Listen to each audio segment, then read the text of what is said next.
I was training when I was younger and I was in a boxing gym, and that was mostly electronic music and that, just high energy music, you know.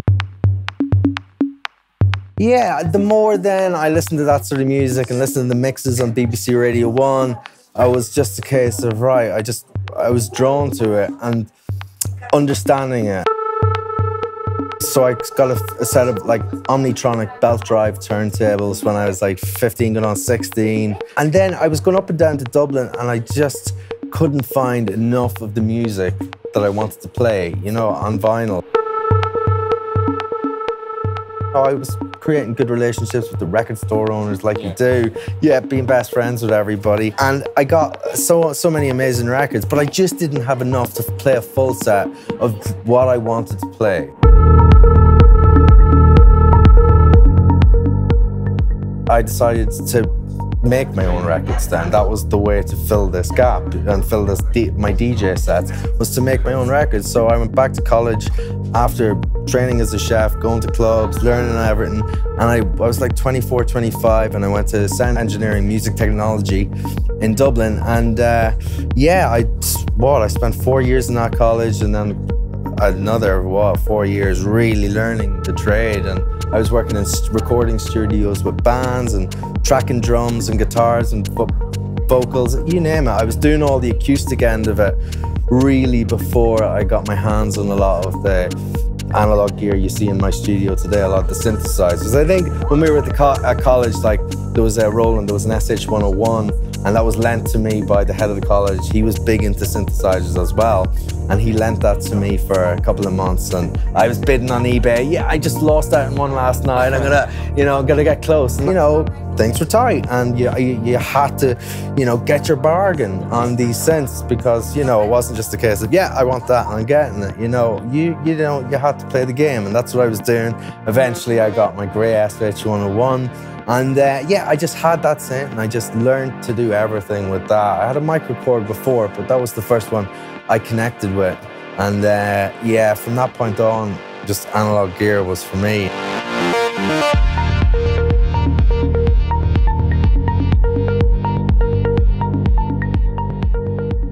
We were sort of put on different work placements throughout being in college, but it was only when I went to a place that's called Grouse Lodge, and it's residential recording studios in Ireland, and a lot of big bands have recorded there. I was there, I think, 6 months after Michael Jackson was down there. He was there like for a year and a half.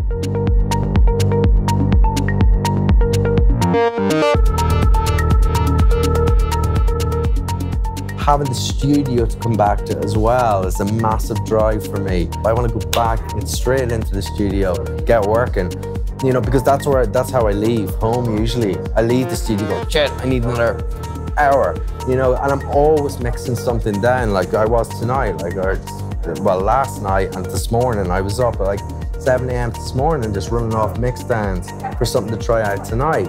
I'm driven to have something new to play tonight, and it's like that nearly every weekend, and it's like that to get home.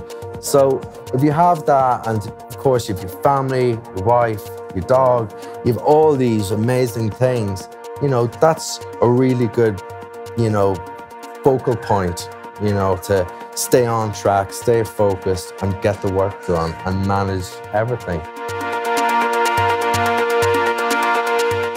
My setup that I was doing for my live show was expanding for next year, but what it was a MacBook Air, the Orion 32, Model 1. I think I was using, I've changed MIDI controllers so many times, but I was using the Allen Heaths, the K2s, then a Machina, or else I was swapping that out with various different drum machines. Sometimes I'd have a TR8 or a TR8S or a 909, just really, that was part of keeping it interesting. And then just a couple of guitar pedals, different effects pedals. I'll be using them tonight as well, but I was using them on auxiliaries, just auxiliary 1 and 2 on the mixer, so a DD7 and an RV5, I think it is, you know, the Boss delays. And then I have a new pedal, like at home I've been starting to take with me. It's the Nemesis, it's this delay pedal, and then obviously some Eventide stuff like the H7 or H8, H9, yeah. So like it was constantly sort of being adjusted, but one thing that stayed genuinely, it's not because I'm here talking to you, but one thing that was a fixture throughout was my sound card.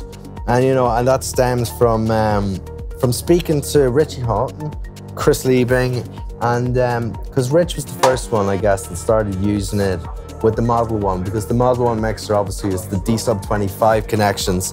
So just getting away from all this, and I have a tech with me most of the time anyway, so, you know, but sometimes I do it myself as well. So it was just, you know, that getting out of that habit with all the cables, that was the first thing, you know, that sort of came to mind, because you always want to trim down logistically on what you're bringing with you and keep it within reason. That was the first thing. It was the connections, the cables. They were so stable, solid, bum, bum, bum, and it was done, like, very quickly. And then the second thing is the clocking and the reliability, I guess, on the card, like, you know, because I went straight in, like Chris was using it over USB, I was using it over Thunderbolt, as was Rich as well. And yeah, like I just remember some of the environments I've been in with that card, and I've used different cards in the past. I won't mention brands, but I've used many different types of cards, you know, and really big brand cards too. But I've had glitches and I've had problems with old cards, but that, hand on heart, has been the only sound card that's been 100% solid throughout the whole process. And that was, I have the same card maybe 2.5, 3 years. And that's, like, I changed my computer more than that. You know, I changed my computer every sort of 18 months, my tour computer, and that never goes near the internet or anything like that, because I was using it there, and then I just switched over to DJing now more so, and I'm using a different setup where I'm using turntables and stuff like that. And then I remember just, I was playing this gig in Barcelona, and I'm using Tractor, I'm using my sound card as well, and I've, you know, the drum machines and stuff. And I look at the computer screen, like, you know, and my computer screen, I just frozen solid, like, you know, and it was a computer problem. But the sound card was still running perfectly, you know, and that didn't let me down. Nobody noticed a thing out in that dance floor, apart from me looking at my computer going, like that. And it wasn't like, I went back and I'd done all the analysis on what the problem was. It was an internal problem with software on my computer and the operating system, and there was a little update that I did. But sound card, everything running rock solid, and the computer screens froze. I switched over the turntables back and forth. But the point being, that sound card just stood so solid throughout even that, like a glitch like that where your computer jacking up, like you'd expect, you know, the sound to go and everybody to go, ah, you know, but it stood with me. It stood with me. And then another occasion, you know, I don't know, dust or something on an old cable on the port, and that was the only ever problem with my system I'm talking about in general. So I've had a problem with my cables, I've had a problem with my computers, different sort of hardware, but that's the only that, and I guess my native instrument machine as well has been another rock solid. But sound card, that's why I stuck with it, because it hasn't let me down and it hasn't embarrassed me.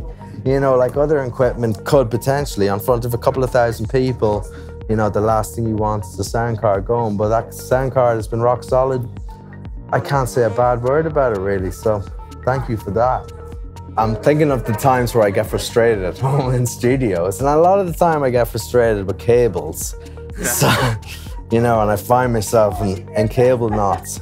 So, you know, I don't know, like, sending music wirelessly in the studio potentially is something that could make life easier, you know. And then obviously in the synth world, you know, being able to map and automate absolutely everything would be wonderful, wouldn't it, you know?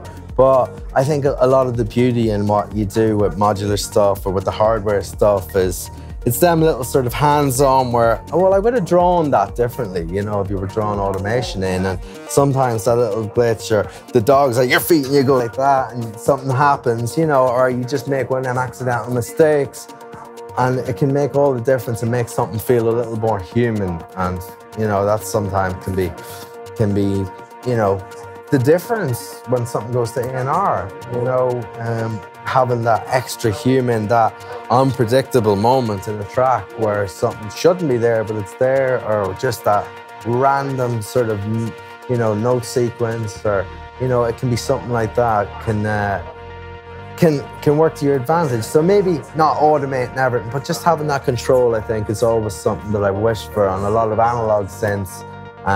There's obviously MIDI CC and all that, you know, but it doesn't work in all cases. That and less cables. Less cables would be a wish come true, all right.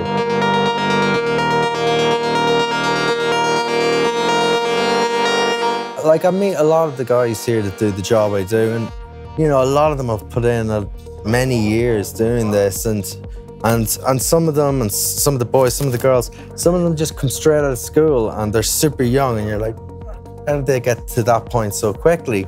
And it's usually because they've started at 14 or 15. I started, you know, seriously doing it, you know, when I was like 25 or 26. You know, that was when things got serious. And then it was like 29 years of age when I met Richie Houghton. And that's when I was like, right, I'm done in the kitchen now. That was it. Like, 'cause I had to wait until I had enough gigs in the calendar and that I was able to make that transition financially. 29 years of age, I met Rich. And yeah, I wrote the music, delivered all that to him. And then a couple of months later, I was on, you know, Minus lineups, and I was starting to tour once, twice a week, every week, consistently, and that just grew very quickly to, you know, I think my first year was like 140 gigs or something like that, and it's been like that since.